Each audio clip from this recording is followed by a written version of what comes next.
Good morning once again, and welcome to day 3 from Church of the Ascension, why we should be enjoying red-colored foods on a regular basis. People often tell me they just don't have the time to choose, prepare, and cook whole meals. Fast food is a great way to create space in their lives for other more important things. So let's back up for a moment and consider why it is really worth spending the time preparing and enjoying nourishing food.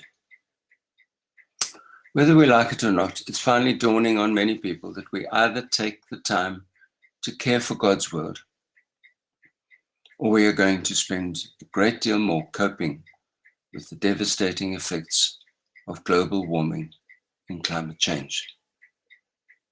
And in similar vein, we either spend the time getting exercise, taking holidays, and enjoying healthy food, or we will be forced to take a lot more time consulting doctors and queuing up for medicines, not to mention the cost, pain, and the likelihood of a poor lifestyle foreshortening our lives. Enough of that.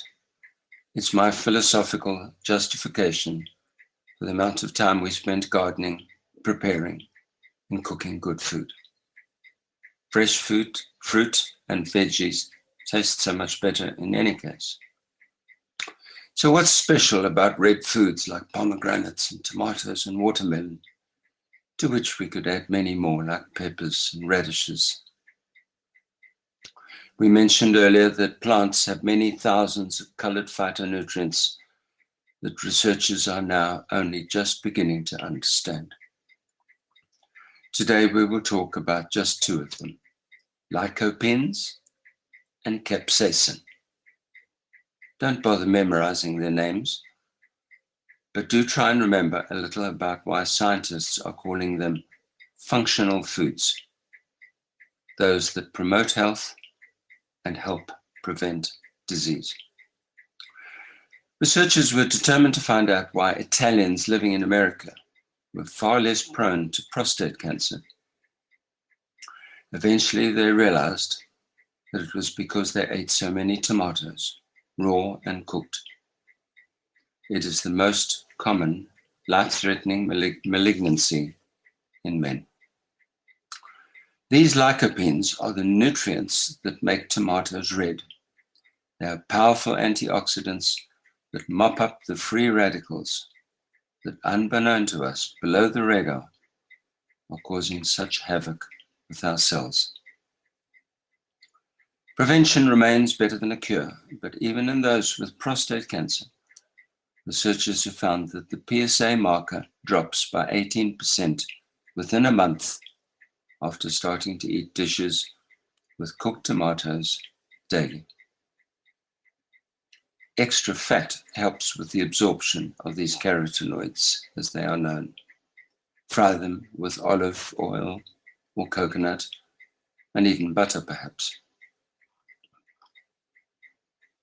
Peppers, and secondly, capsaicin is the nutrient in peppers that gives them their pungent, burning flavor.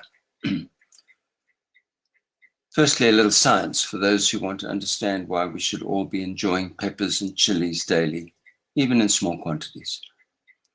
Normal cells in the body undergo what is known as apoptosis. New cells are continually being formed and then die. Malignant tumors have developed a way of avoiding apoptosis. They have deregulated the genes that control this programmed death of normal cells. Malignant cells just keep on growing.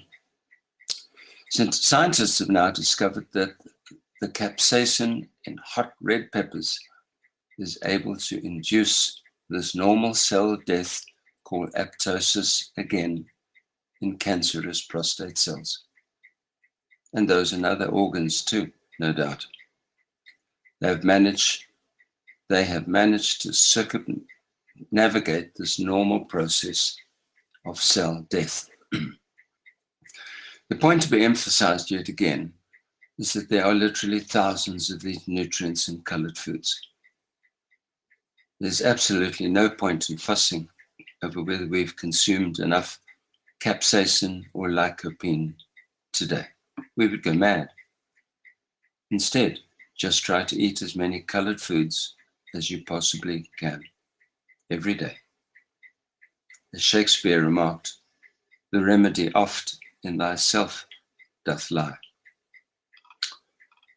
It is my standpoint that God created the ways and means for us to enjoy long and fruitful lives.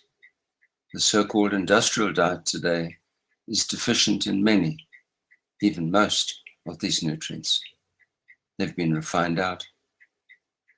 Instead, is it perhaps time to restore your own little Eden?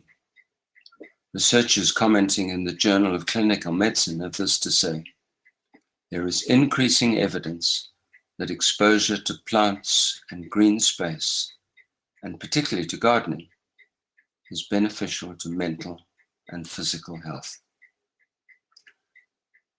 Within weeks, we will now have an abundance of cherry tomatoes and pepper juice. Without being legalistic about it, we do try to make sure that we eat them every day of the year. Yes, it takes time to grow, harvest, and preserve them for year-round enjoyment. More, it's in the garden cathedral, as we call our backyard, that we experience the peace of God. The noise of the world is switched off, making space for Him to speak to us and us to Him. May God bless you today as you ponder these weighty matters. Tomorrow, Thursday, we will consider the orange and yellow foods. Goodbye.